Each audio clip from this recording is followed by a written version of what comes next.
Okay, so the goal here for setting the idle for a GM Gen 3 vehicle with the drive-by cable set up is we are going to try to get this idle air control position to 30 counts while the vehicle is all the way warmed up and at idle, and the TPS must be 0.8% or lower, otherwise it will not put it in an idle state.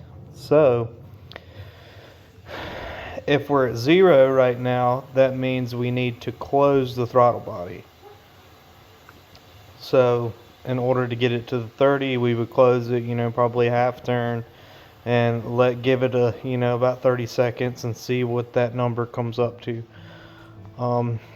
If the number is really high, like 100, and you need to open the throttle body, if it kicks this number over 0.8%, you will need to shut the car off and do a TPS reset, which is you would turn the car off, unplug the throttle position sensor, key the car back on, give it about 5 seconds, shut it back off, plug the TPS back in, and then restart it, and it should zero that number back out.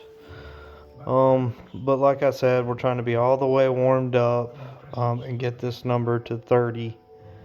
But yeah, that should be about halfway down my GM Gen 3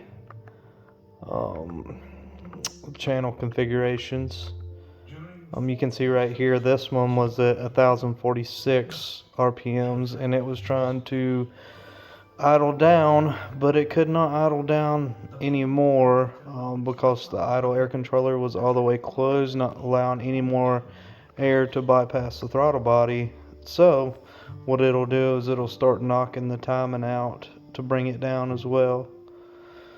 But yeah, that's how I want you guys to set your base idle airflow on a GM Gen 3 car. On a stick car, obviously it doesn't matter if we're in park or drive. But on an automatic car, I wanted it at 30 counts in drive. Park, we can work around with that, but drive is your main money maker, so that's where we want it set up. All right, guys. Bye.